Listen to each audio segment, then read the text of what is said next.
spanning the nerd world and feeding your fandom. It's time for the Down and Nerdy podcast.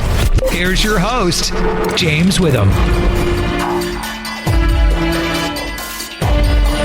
This week it's time to go a bit off the grid. It's episode 370 of the Down and Nerdy podcast. I'm James Witham, and I gotta tell you, I've been so excited about the premiere of Sweet Tooth on Netflix. It is finally here. The adaptation of the DC and Vertigo story from Jeff Lemire is finally upon us, and I just happen to have Sweet Tooth and the big man himself with me this week, Christian Convery and Nonso Anozie, who of course play Sweet Tooth and the big man respectively. Can't wait to ask them about the new series and dive into their characters a little bit. Also going to be talking to Mackenzi Lee, who's the author of a new Marvel book from Marvel Press, Gamora and Nebula, Sisters at Arms. Maybe you'll be able to learn a little bit more about a Marvel book that you'll be able to read as well. Plus, Storyworth back as our sponsor this week. Father's Day coming up. It's a great Father's Day gift. I'll tell you why here in a few minutes. Jupiter's Legacy is done at Netflix. That's going to be part of the nerd news. And yes, comic reviews are back this week. But let's dive in. Speaking of comics, let's talk about the adaptation of Sweet Tooth with Christian Convery and Nonso Anozie up next on the Down and Nerdy podcast. Hey guys, it's Jake Manley from Netflix's The Order, and you are listening to the Down and Nerdy podcast. The wait is over. Sweet Tooth is finally premiered on Netflix. All 8 episodes available to stream right now. And I just happen to have the stars of the series with me right now. Christian, Nonso, how you doing, guys? Cool, man. Great. How are you? Doing great. Really, really love the series from what I've seen so far. As a matter of fact, how much did you guys kind of know about the original comic going in? And as you were really starting to learn about your characters, what were your first impressions? I never read any comic books when I was younger, and when I got the role of Sweet Tooth, I really got into comic books, and I read all of them like over and over and over and over again. And my first impressions of the role of Gus and the script and the comic books, it just really wowed me how much detail and how live it became when I was reading in my head. And I really love the unique aspects of also playing a part deer, part boy hybrid. And that's what really made Sweet Tooth a special role to me. Well, for me, I mean, as soon as I read the script, it was so easy. It came off the page so well, and you could visualize it in your head, and I can visualize playing the character.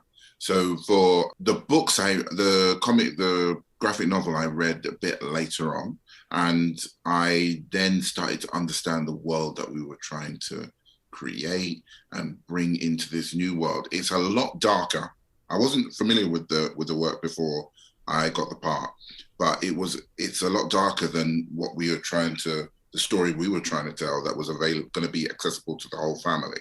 Mm-hmm. Now, under the tutelage of Jeff Lemire, who is the original writer of Sweet Tooth, the comic books, and with the guidance of Jim Mickle, our director, and Robert Downey Jr. as our producer, and Susan Downey as well, they took such great care in bringing that story to screen, still keeping a lot of the elements from the original comic book, but then making it accessible to the whole family, which I think is an amazing thing.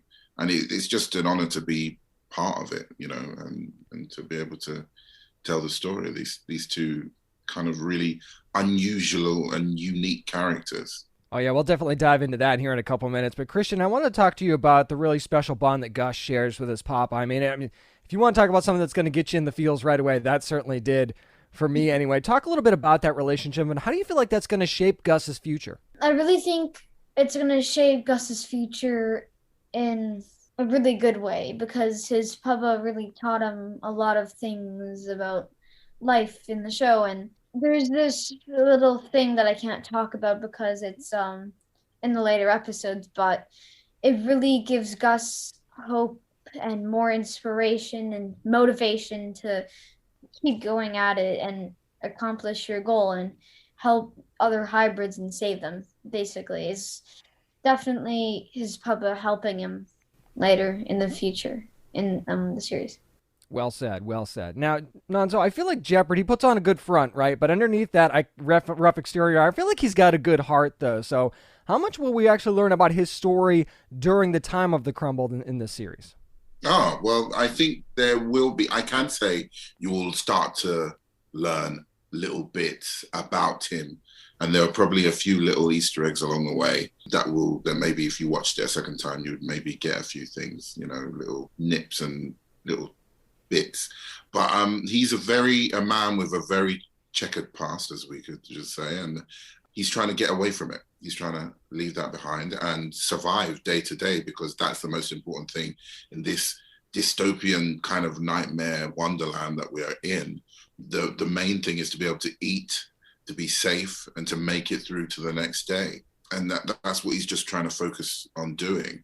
I think through the relationship that he has with Gus, you start to peel back the layers and see what kind of man he is. And I think ultimately we know that he was a pro athlete. We know that he has a certain amount of confidence, and he's got great size, and he's survived this long on his own. So he's a survivor. But this world has kind of crumpled him into this gruff, like you say, has this tough exterior. But the great thing about Sweet Tooth and the way Christian plays him is he has this optimism and amazing positivity that kind of slowly pierces through that tough exterior. And even from the very moment they first meet, you feel like, I don't know if they're, is he going to leave him alone, or are they going to, you kind of see it. It was almost destined to happen. It's funny because that kind of leads me into my next question for the both of you guys. I mean, they're certainly an unlikely pair. There's no doubt about that, like you said earlier, Nonso. But do you kind of feel like they both have something that they can learn from each other? Yeah. What I think Jeppard could learn from Gus is always stay positive and have optimism and be hopeful and always look for the best. That's what I think Jeppard could definitely learn from Gus, as Gus chips away at his hard exterior shell and gets into his heart of gold, basically, and gives him hope and optimism. I think that is kind of like the way I see it is like, Jeppard is protecting Gus in a world that wants to kill him, and Gus is reminding Jeppard of the humanity that he didn't believe still existed in this world. And he reminds him of a life that maybe once was. And in many ways, I think the viewers will be surprised in the ways that they are there for each other. It takes many twists and turns. No doubt about that. We're talking to Christian Convery and Nonso Anozie, who play Gus and Jeppard on Sweet Tooth, which of course you can see June 4th on Netflix. Now, guys, obviously Sweet Tooth deals with the deadly virus, and it's kind of all too familiar with the stuff that's been going on in the world these days. Is it just the hybrids, though, that makes the series unique and sets it apart? Or do you feel like there's something more to it? Because obviously this is about far more than just this virus. I think the key thing to remember about it, I'll let you go, Christian, but I think the key thing to remember is that this comic book was written over a decade ago, long before COVID ever happened. And it's just kind of like, we even shot the pilot before we went into lockdown, so it was we a year before it, so we didn't even know that was going to be the case. But the fact that it has a relation, through the virus, to what we've been going through in the past year, I think it helps us relate to it a little bit more in that way, and kind of helps us understand that if we work together, we can actually make it through anything. There's hope to make it through anything. Yeah, and on that note, what he was talking about, Sweet Tooth, I really want you to take away hope and positivity and optimism from the show, because since COVID is a dark time, is what I'd say, and if getting that hope and optimism from the show can really give you inspiration, we can get through COVID, which we obviously will, but that. So I wanted to actually ask you, Christian, because Gus is actually learning a lot of things for the first time as, kind of like a 10-year-old boy who's discovering things that, younger children would have discovered a lot earlier. Do you feel like that's kind of an amazing thing for him to be able to experience? Or do you think that could actually end up being a huge burden on him instead? I think it can be both in a way. Let me explain.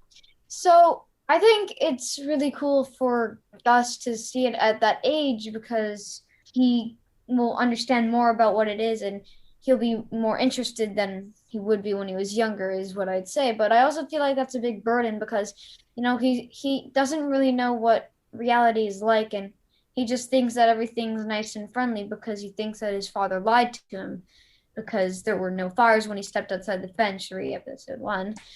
I really feel like that could impact Gus in a negative way because, you know, he just thinks that everyone's going to be lovey-dovey until he realizes that it's definitely not like that at all. No doubt about that. Now, Nonso, as you said, Jeppard's kind of been out there for a while. He's been on his own. He's been surviving. And in the trailer, we get to see some of the threats that are out there. But, of course, we don't want you to spoil anything. But tease for us, just how dangerous is it out there? I mean, literally, this is a land where 2/3 of the population have been ravaged in the Great Crumble. And there's no law.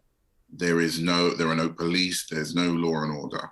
So really and truthfully, people have to lie, cheat, steal, and kill in order to make it through to the next day. So that's how deadly it is. And my character has made it. My character Jeppard has made it this long. The last 10 years. The last thing he needs is this hybrid boy to tag along. He just wants to make it through to the next day.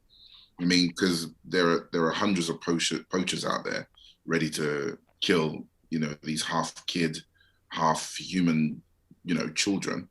They're blamed a lot for what happened, even though they weren't necessarily to blame. His life would be in danger, you know, constantly.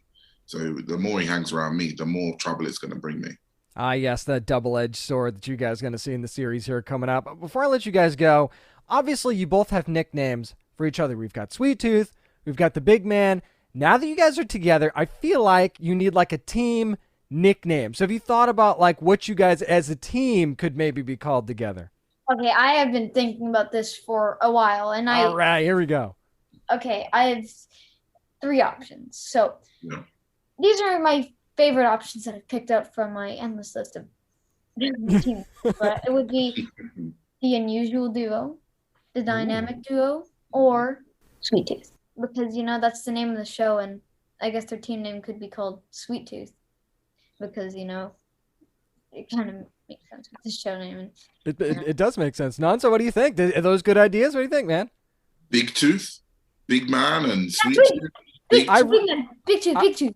I swear I wrote Big Sweet down. That was mine. Big Sweet. That was mine. That was the one I wrote down. Yeah, that's a big. I like that actually. Big Sweet. Make sure you're also using hashtag Sweet Tooth because that is how, you know, you're going to be able to keep up with the fans of the show, and it is really such an amazing story. And you guys just aren't even prepared for the journey you're going to go on with these two. It is Christian Convery and Nonso Anozie. Thank you so much for joining me, man. Thank you. Thank you. And seriously, I mean, I sat down and I binge watched the entire series because it was just such a heartfelt story. It's such a story of adventure. Even brought a tear to my eye. I'm not ashamed of it. Yeah, I actually cried during one of the episodes of this series. Just how vibrant and lively these characters are in such a dystopian society, and how scary things can be at times as well. It is such a great mix. If you love the comic, I think you'll love the series. Even if you haven't read the comic, make sure you're watching Sweet Tooth on Netflix right now. It is a great binge, and I think that you're really going to love it. Thanks to Christian Convery and Nonso Anozie again for joining me to talk about Sweet Tooth. Up next, let's talk about a new book from Marvel Press, Gamora and Nebula, Sisters in Arms. We'll talk with the author Mackenzi Lee next on the Down and Nerdy Podcast. Hi, I'm Simone Missick from Marvel's Luke Cage, and you're listening to the Down and Nerdy Podcast. You guys might not have heard of this one yet. Did you know that Gamora and Nebula are actually getting their own story? It's called Gamora and Nebula, Sister at Arms. And how about this? Even better, we got a New York Times bestselling author that you might recognize writing the book as well. It's Mackenzi Lee. Mackenzi, how are you doing? Hi, I'm doing so good. Now, Mackenzi, this is actually your second project with Marvel. Your first one was actually Loki, Where the Mischief Lies. Did you approach these Marvel projects differently than some of your other work? Yeah, I mean, I sort of had to, in that most of my other work doesn't come with hundreds of other contributors who've worked on these characters and thousands of fans already built in. And in the case of Loki, thousands of years of mythology to draft upon. So it sort of necessitated a different approach. But I actually think the approach has made me a better writer. I wasn't an outliner before I wrote these books, and because of the sort of approval process you have to go through with Marvel, I ended up doing pretty expensive outlines for these books, and I'm furious that outlining works and made me a better writer, and now I outline all my books. And so it's been a different process, but I've taken a lot away from it, and I think it sounds cheesy, but I think it's helped me become a better writer all around. You know, you mentioned the fans already, and obviously fans have seen both Gamora and Nebula in, many different mediums. Movies, comics, animated series. They've even been in video games. So what was your approach in writing them and capturing their dynamic? So I approached this as kind of an origin story, but an origin story for the dynamic between them that most people are familiar with, which is primarily from the movies. So when we see them in the movies, they both sort of recognize that they've had these childhoods that are sort of shaped by abuse and manipulation from Thanos that were kind of previously invisible to them. And so they've already recognized that and now are kind of on their way to doing the work that needs to be done to overcome that and to recognize who they are and what they believe in separate from the influence of Thanos. And so I kind of took that moment that most people are going to be most familiar with them and worked backward from there. And I said, okay, so what made them start to recognize this? And what made them start to realize that their rivalry might be something that has been sort of artificially forced upon them in order to keep them from realizing they're stronger together than they are against each other. We've certainly seen examples of that for sure. Absolutely. Now, do you actually feel like being able to write a younger Gamora and a younger Nebula allowed you to tell more of a unique story than maybe we've seen before? Yeah, I love coming of age stories. That's always kind of been my favorite kind of book. And I think part of that comes from the fact that we all feel like we're coming of age all the time. I think the big lie of adulthood is feeling like at some point you have it figured out and you stop having to make it up as you go along. So coming of age stories are kind of relatable to everybody because we all feel like we're all coming of age and all figuring it out constantly. And so I loved writing them at this moment where they are young people. They're sort of on their own for the first time. They're outside of Thanos' control. They're starting to work on their own missions and their own assignments and starting to figure out who they are outside of their home and outside of their direct sphere of influence, which I think is something that a lot of younger readers in particular can relate to as you're going off to college or as you're moving out of your house for the first time or your parents' house, but also something I think we're continually reevaluating in life as our relationships change, as our living situation changes, our homes change, we're figuring out who we are in different situations and with different influences all the time. You hit the nail right on the head. I'm still trying to figure out this adult thing. So if you figure it out before I do, you just go ahead and let me know because I need all the help I can get. Yeah, I'll give you a call. I told my dad once that my dad and I were working on my taxes one time, and I said something to him. I was like, "Boy, I'm glad I have you here. That you have this all figured out." And he goes, "Oh, I don't know anything. I'm just figuring it out as I go." I was like, very great. Comforting when you're doing your taxes. Ends. Awesome. I know. Oh, wow. I love it. Now, the moment to tell me. There you go. Mackenzi, we know from the description of the novel that Gamora is on a planet of Torndu. Now, I feel like I need a shower just from the first couple of chapters reading about this place. So how would you describe it without spoiling anything? Dirty. It's very much based on the American West. I grew up in the West. I grew up kind of surrounded by red rock and ranches and ghost towns and abandoned mines and this myth of the sort of lone gunman cowboy and the heroic pioneer settlers who crossed America for manifest destiny and a better life and all that. And then as I got older, became more aware and more interested in the story of who had to be exploited in order for that myth to exist and who had to be stepped on and whose lands had to be stolen and destroyed in order for us to buy into this and create this Western mythology. And so I went into this wanting to write a space Western. So the planet is very much based on the sort of grittier, dirtier side of the American West that we don't always talk about and sort of about the workers behind the scenes. So the planet has a renewable clean energy source that's part of its sort of core. Once that's discovered, it becomes the property of a mining corporation, and the people on the planet are sort of forced to strip mine their home and to totally destroy their home in order to fulfill this sort of indentured servitude they've been forced into where they have to work to survive, but they can't work hard enough to get out. And I pulled a lot of inspiration from a lot of things besides the West. I was thinking about turn of the century factories and steelworks and things like that. I was thinking about genre entries like Mad Max and like Dune and things where resources are precious and only available to sort of the top tier. So the planet's inspired by a lot of different things. And yeah, it's gritty and it's dirty. And I channeled some camping trips I've taken where you just never feel like you're clean the whole time. There's just sand in every fold of your clothes. So yeah, it's a dirty, gross place. Yep, definitely been there. Talking to Mackenzi Lee, who's the New York Times bestselling author of Gamora and Nebula, Sisters in Arms, which you can get right now, as a matter of fact. Now, Mackenzi, if WandaVision taught us anything recently, it's that Marvel fans love to speculate on what characters might be coming to a story. So right away, you've got at least one mystery character, I would say two, in your story, and you got coded messages throughout. So how much fun was that for you, and how much are you looking forward to the fan theories to start up on social media? Because they're coming. It was so much fun. So the first book I did for Marvel is called Loki, Where Mischief Lies, and it's about greasy teenage Loki solving mysteries in 19th century Victorian England. And in it, I put in a couple of little like shout outs or little kind of clues to other things. And just because it's fun and because that's part of what's fun about creating in the Marvel universe is you have this enormous universe and it's fun to see how everything intersects and interacts with each other.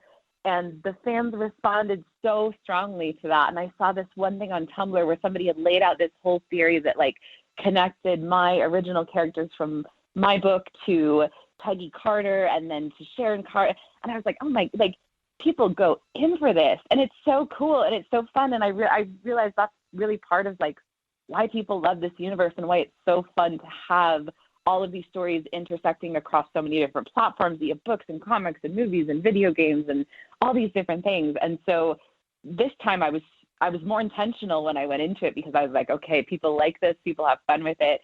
And it was a lot of fun to pick up sort of plot threads that other people had dropped in their comics or in their movies or whatever, to throw in little offhand references. And then, yeah, to have this sort of looming mystery character hovering over it all and see sort of how long it takes people to figure out who that is. Now, Mackenzi, I feel like I'm going to ask the one question that everybody has been waiting to get the answer to. When is the Nebula makeup tutorial going to be coming up on Instagram? Because it's been 2 weeks since Gamora and people need to have it. Well, so I did do a Gamora makeup tutorial on my Instagram page and have not yet done Nebula because she requires a bald cap and more commitment and more makeup skills than I have. Gamora was hard enough. My goodness, that was so much green paint. I felt like I was auditioning for Wicked. I can't believe how much makeup it took to cover my whole face. I don't know if I can afford to buy enough blue paint for Nebula, but maybe sometime in the future we'll get a Nebula appearance. Awesome. I want to go back to the characters in your story for a second. Of course, we want to try to stay spoiler-free here, but are there any other characters other than Gamora and Nebula that you're excited for fans to meet? Maybe one of the native Torundunians, maybe? One of the original characters in the book is a character named Versa Lux, who Gamora ends up teaming up with on her mission to find the heart of the planet. Versa is she drives this huge mining rig that digs these tunnels into the planet that are then used for mining. She has what do I say without spoiling it? It's always tough as an author because I know all the details, so I can't even remember what spoilers. I'm like, I don't remember when that gets revealed. I've said things at events before, and people are like, "That's a reveal," and I'm like, "Is it?" They're like, "That's a twist." I'm like, "Is it?" But so Versa is part of a group of rebels on the planet who are trying to advocate with explosives for better working conditions and better treatment of the miners. And she also has an interesting past. And she's a character I love because I love the idea of someone who's torn between sort of a legacy that they feel responsible for and then what they actually want in the moment. And I think you see that in Gamora and Nebula too, so she becomes a good foil for them because they're also characters that are torn between a father figure and what he expects of them versus their own lives and what they want to create of themselves. Absolutely. Now, Mackenzi, before I let you go, I know that Marvel likes to keep their secrets close to the vest, so I won't try and get you in trouble by asking you what's next for you, but I will ask you this. Instead, how about we do this? As a fan, are there any characters that you would love to be able to write at some point? Oh, gracious. That's a hard question to answer because one of them is the next book I'm doing, and so I have Of to... course. Of course. No, let's see. For real, though, I love Captain Marvel. Captain Marvel has been one of my favorites for so long. I love her in the comic books. I love her on screen. I would love to do anything with Captain Marvel.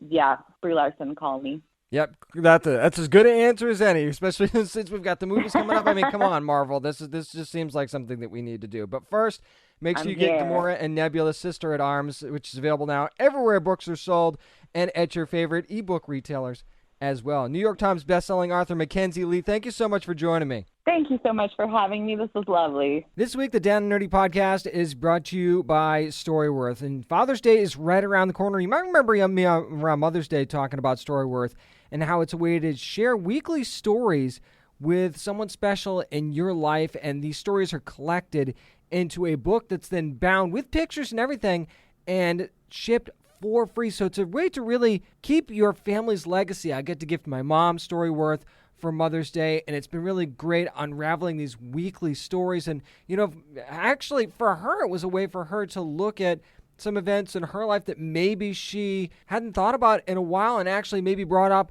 some new memories as well. So that's been really great. Imagine being able to do that for the father figure in your life. Maybe your dad, you have an uncle, your grandfather, your father-in-law. I've heard some fascinating stories. My father wasn't really around when I was younger, so I spent a lot of time with my uncles, all of which have had very different lives and tell fascinating stories. I had one uncle that it was an air traffic controller, and I thought, you know, it'd be awesome to actually learn more about that a little bit. So imagine with Storyworth being able to ask him, you know, what is one of your more memorable experiences as an air traffic controller? I thought that would be a really, really cool thing to unravel. My grandfather, who's no longer with us, was a musician. Imagine being able to ask one of my uncles, what is your favorite memory with your dad during his time as a musician? That would be so cool to learn more about. Questions I've never gotten a chance to ask. And with Storyworth, you can ask questions like that every week. And if you're stuck, you can't think of a question for that week, you don't need to necessarily come up with your own. Storyworth provides some very amazing and thought-provoking questions for you to ask the father figure in your life as well. So, hey, just jump right on it now and get that Father's Day gift for the special dad in your life. Give your dad the most meaningful gift this Father's Day with Storyworth. Get started right away with no shipping required by going to storyworth.com/downandnerdy. You'll get $10 off your first purchase. That's storyworth.com/downandnerdy for $10 off. I'm going to tell you right now, it's so important, not just for us, but for the future generations of our family, to preserve these stories and these legacies. And what better way to do that than with a question a week and then have it be bound into a beautiful book by using Storyworth. Once again, thanks to Mackenzi Lee for joining me this week to talk about Gamora and Nebula, Sisters at Arms, which is available now from Marvel Press. Up next, going to stay in the Disney realm and talk about the short Us Again. I'll give you my review and some thoughts from a press conference that I attended for the short as well. That's next on the Down and Nerdy podcast.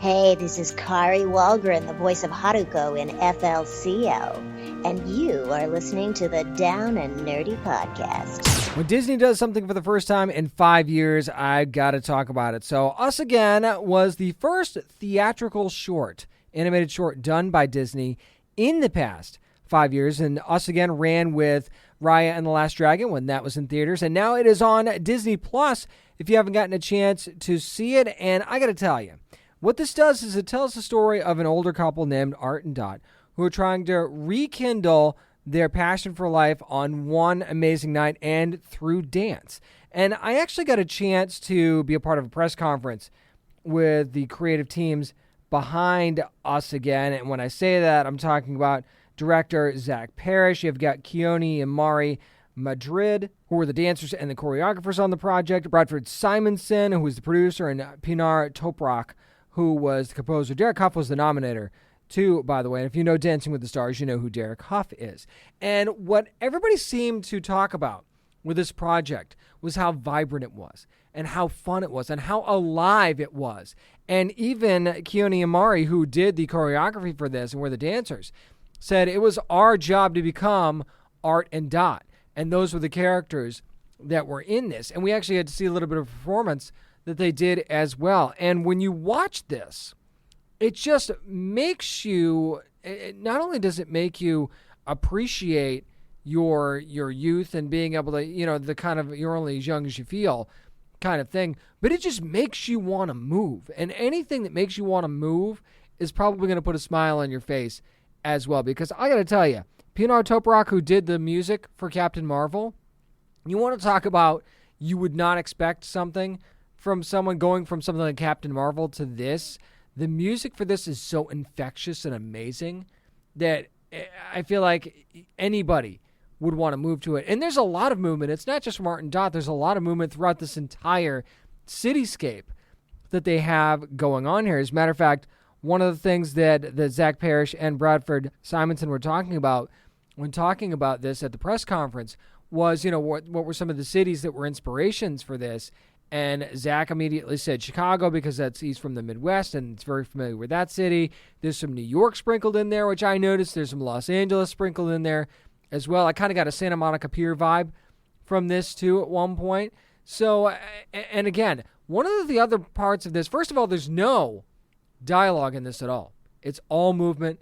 It's all music, which I also thought was really, really interesting that there was no dialogue. And that was a very deliberate choice from the team. And Zach Parrish felt like you could tell the story through movement. And that's kind of one of the things that dancing is all about. I mean, I don't know how much of a hardcore dance fan that you are, but it's amazing to me when you watch these professional dance performances and these choreographed performances, how much movement can really tell the story, and especially when somebody is really, really good at it. And if you followed dance at all, you know who Keone and Mari are. As a matter of fact, Zach Parrish had them in mind when he was putting this together, and it was Bradford Simonson and that team that said, let's just call them then and see if they want to be a part of this. And after a little bit of arm twisting, they decided they'd be a part of it, and kind of the rest is history sort of thing. And Zach Parrish is talking about how these characters of Art and Dot are kind of modeled after grandparents that he knew in his life. He had some that were very vibrant and some that were also, a little bit more sedentary in their ways. And you get to see that play out in this short. And again, I don't really want to spoil anything, but you get to see, the two different sides of that coin and how it can affect a relationship, albeit in the short term, because this is a short film that's about 5-6 minutes long. But you get to see that play out. And another really cool aspect of this, and something that really interesting that Zach Parrish said in this press conference, was that they use rain as a transformative part about this. And this is the only spoiler I'll give you. And maybe you've seen this in some of the visuals that were posted online and on downandnerdypodcast.com. But you get to see them transform into their youthful selves through rain. When rain touches them, that's when they become young again. And, when the rain doesn't touch them, that's when they become older again. And Zach Parrish talked about how rain is sort of fleeting, right? That eventually it just sort of drifts away. And that same goes with our youth, right? Our youth sort of kind of eventually trickles out and drifts away. But what are you left with? Sort of thing. So for something that is as fun as Us Again is, and as infectious as it is, it does deal with some real issues and some really interesting aspects of life too. So it's not just a fun dance number that's going to want to get you up and moving. It's something that tackles the aging process and how people deal with that throughout their lives. And I thought that was really, really interesting. As somebody, who's 42 and getting up there, and sometimes I don't even want to get out of my chair, never mind dance. But my wife is very vibrant, and she is very full of life. And I try to be as full of life as I can to sort of match her energy. And this is a short that really kind of got me thinking about that a little bit. But it also had me tapping my leg on my chair as I was watching it too. So, and just the character designs are so amazing.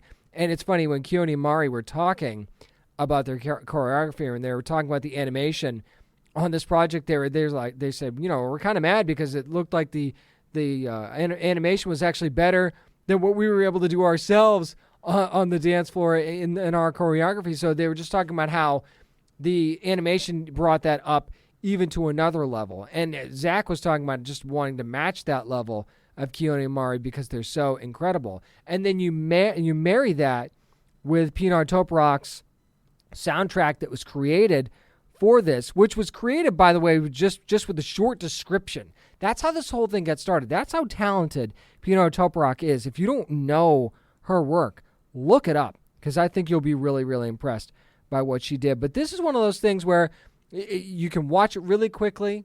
It's going to put a smile on your face. And you want to talk about, it's one of those things where if you're having a bad day and you watch this, I think your day is going to get a little bit better. And that's just one of those things that, animated shorts. I talked about the short films from the Disney Launchpad project. Go to downandnerdypodcast.com to get my review and my little chat about that from that press conference.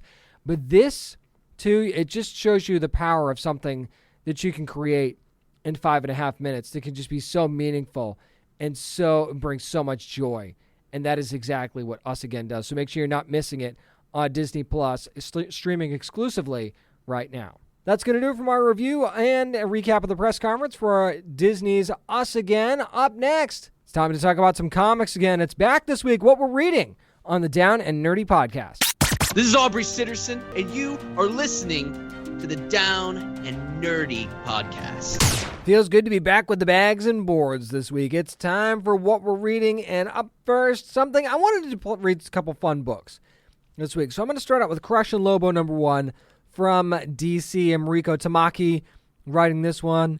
Amanke Naulapan on the art. Tamara Bodmillan on the colors, and Ariana Maher on the letters. Chris Anka, by the way, with a great cover. Really fun on this one, and that just sets the tone for the book. Now, this book doesn't just break the fourth wall.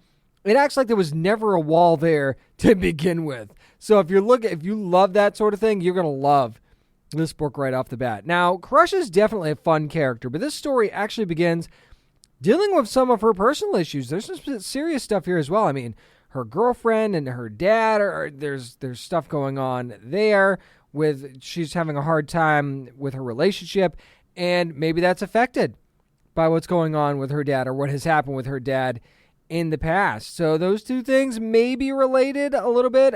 The mishap with her girlfriend is really, really funny in the beginning part of this book, I think anyway. Well, her dad's got a lot of free time right now, and I won't spoil why exactly, but I mean, he reached out to her, and it might be time to deal with some of these lingering issues. The question is, will she actually do that? I will say that this book will make you laugh.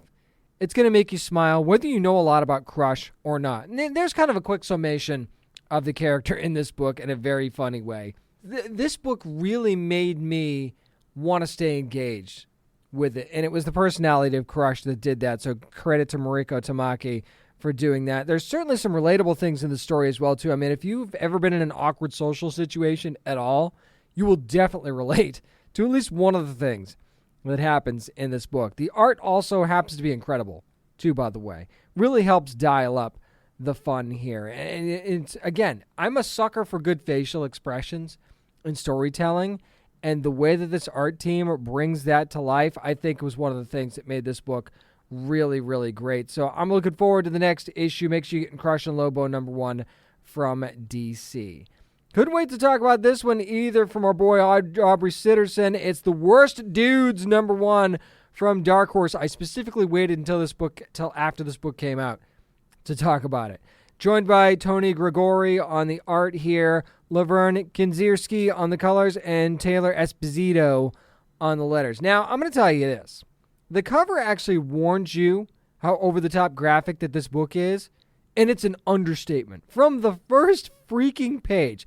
Now, Aubrey, you might be listening to this. I don't know how you could begin to come up with these characters in this story, but it's definitely a unique one. You could go through the pantheon of comics and not find a single thing like The Worst Dudes anywhere from any publisher as far as I'm concerned.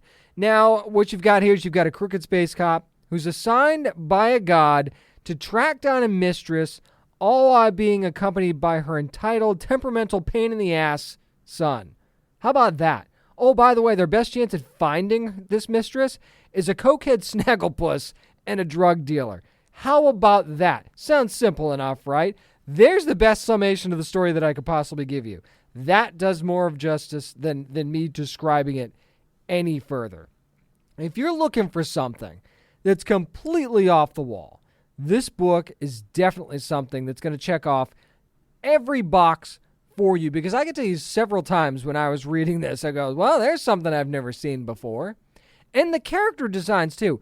And credit the art team for pulling this out of nowhere, because this had to be a fun book to work on if you're an artist. Some of these character designs are just borderline nuts.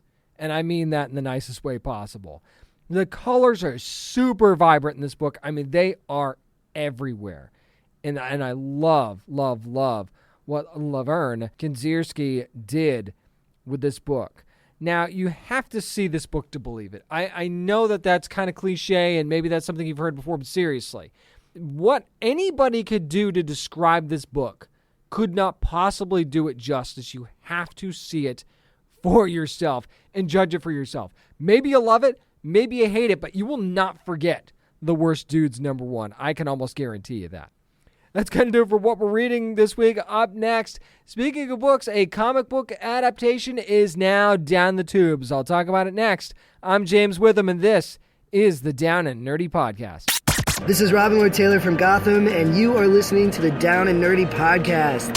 When released is just a fancy word for canceled, it's time for nerd news, and I'm talking about what happened with Jupiter's Legacy from Netflix this week. And it was first reported by Variety that there would not be a second season of the Jupiter's Legacy series at Netflix, and that the cast was released from their contracts. That's how it was put. I don't know why we can't just call it what it is, and maybe I will explain that a little bit more when I talk about what Mark Millar said. Now, what they are going to do is move forward with, I don't know if you'd call it a spinoff so much, but a comic book series called Super Crooks, which is set in the same universe as Jupiter's Legacy. Now, this time it would actually focus on the villain side of things. And maybe villains are more interesting. I don't know. But also, it was interesting because Mark Millar actually said that, don't worry, because we're confident we'll return to it later. We're talking about Jupiter's Legacy. That was a quote from a post that he put up.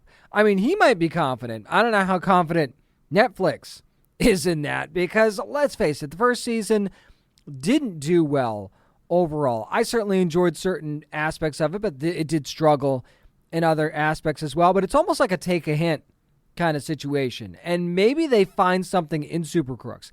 I actually think that in thinking that they might return to it later, what Mark Millar's actually saying is that, hey, if Super Crooks does well, then if you want the rest of Jupiter's Legacy, you better watch Super Crooks. And maybe there's a fair amount of truth to that. Maybe they would go back and revisit Jupiter's Legacy at that point. So, there's a cliffhanger that's never going to get resolved, I don't think. But the larger thing here for me is that what is going on with the Miller World properties at Netflix? Because it doesn't seem like there's any of them that are really able to get off the ground. There's a lot of rich stories there, but none of them are seeming to stick so far. Remember the Magic Order?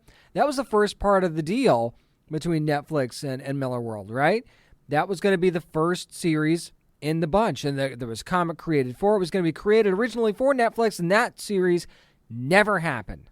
Absolutely 100% didn't happen at all and isn't going to happen. So for some reason, it seems like things are sputtering a bit here, and maybe one of these properties gets picked up and it actually becomes popular at some point, and that kind of gets things going. But it just seems like it's a rocky beginning to this relationship. And I'm not saying that like Netflix is going to dump the whole deal or anything, but it just seems like as good as some of these stories are, you think that one of them would have stuck by now. And I'm not blaming Netflix either. I just think that it's interesting that fans haven't really picked up on any of these projects yet and started to really love them. So I'll just be very interested to see how Super Crooks does. Are we ever going to get Chrononauts at any point? Because that's the one that I think I want the most. But Jupiter's Legacy, I really thought that would work, and it just didn't for whatever reason. Does that mean we won't see any characters from Jupiter's Legacy in Super Crooks?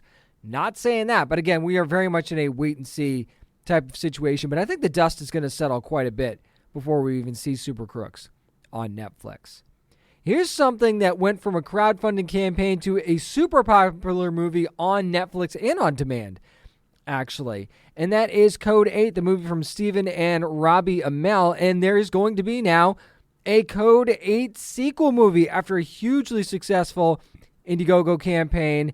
They are now going to be back with a sequel, and not just Stephen Amell and Robbie Amell coming back.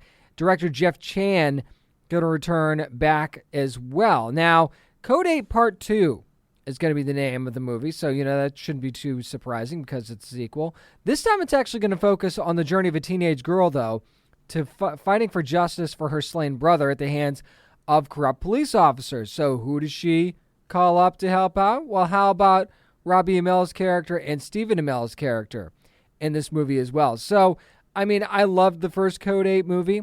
I was really hoping they would get a sequel, and now they're going to. Will we see some of the other characters that we saw in the first movie come back for this one as well? I think it's too soon to say. And there's no word of Vertical Entertainment's going to be back distributing this thing in the U.S. or Elevation Pictures in Canada. But the bottom line here is that we are getting a Code 8 sequel. And you still have time if you haven't seen the first movie yet. I think it is still on Netflix, or you can buy it on demand as well. I actually bought the movie right away when it came out in December of 2019. It just looked like really cool story to me. It's a way to see Stephen Amell maybe in a way you haven't seen him before, and a little bit of a different side of Robbie Amell as well. And just the way they work together. I know they're related, so there's going to be that camaraderie there. But the way these two characters vibe off of each other, I think is really, really interesting. Plus, it's also an interesting way that people with powers are treated as well. It's a very different take on that. Maybe you feel like you've seen it before. I think that they actually put a different spin and a more personal spin on it. So if you haven't seen the first Code 8 movie yet, make sure you're watching it before this second one comes out, because you're definitely going to want to get caught up. It's been kind of a slow nerd news week, but I did want to talk about a couple of trailers that came out. One from our sci-fi series called Surreal Estate, which is going to be coming out on July the 16th. And our buddy Tim Rozon from Winona Earp is in this thing, and he plays a real estate agent that essentially helps people sell houses that they're unable to sell. And why? Because they're haunted. There's all kinds of possessions going on in these houses and ghosts and stuff like that. They go in there, figure out what's going on, get rid of the ghosts, and help people sell these houses. And it looks really quirky. It's an interesting concept and an idea too. And you think maybe you feel like this is corny, okay? Maybe you think, really? It's about basically a real estate agent, ghost hunter. Now, before you write it off, though, it's corny, watch the trailer, because it's got this fun little quirkiness to it, but it's also got some, decent horror elements, I think.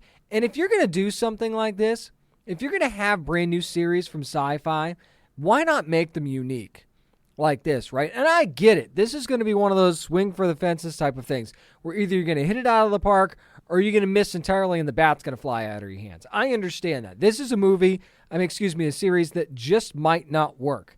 And I think that everybody involved understands that. But what if it does?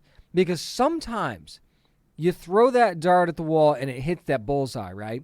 And Tim Rozon's one of those guys that just has that charm about him. And of course, the Winona Earp fandom is going to follow him now wherever he goes. So you're going to get a little bit of that in the beginning. So if this first episode is any good at all, I think that this show has a real chance of sticking on Sci-Fi. So yeah, July 16th, I'm all in. Yeah, go ahead and I'm going to check out the first episode of Surreal Estate. Now, of course, I'm going to review it on the show. And I also wanted to talk about, and I know that I don't talk about, kids animated stuff a ton, but I do talk about, there's plenty more to talk about coming up. But the Paw Patrol movie is going to be coming out on August the 20th. And of course, my kids are excited about it. It's going to be on Paramount Plus as well if you're not going to be able to go to the theater to see it. And if you see this trailer, first of all, let's talk about the actual movie itself. The pups go to Adventure City to try and, basically help out the people of Adventure City from the new Mayor Humdinger now, of course, causing problems in Adventure City. Apparently, he's moved on from Foggy Bottom. The reason I know about this is because I have 2 young kids at home, and half of my life is Paw Patrol. And if you're a parent, you probably experienced the same thing at some point. And yeah, there's some new pieces there, so there's going to be new toys coming out. But here's something I definitely want to talk about. and this is becoming a problem at Paramount. Character design. Did you see what they did with Ryder? It's funny because all of the pups seem pretty normal. If you know the Paw Patrol, all of them seem like they're pretty much in line with what you see in the series. And then you see Ryder. I don't know why they felt like they needed to change the look for Ryder, but it just looks bizarre. And I know I'm not the only one that feels this way because I've looked on social media and I've seen that sentiment from other parents that just know this show. And I know this show, and Ryder looks weird. Yes, they changed the look for Mayor Humdinger too, but the way they over-exaggerate him actually kind of makes sense because that character is very over the top anyway. But it feels like Sonic the Hedgehog all over again. It feels like the Sonic design all over again because Ryder just looks, it's buggy and weird. I don't know how else to describe it. The hair is weird.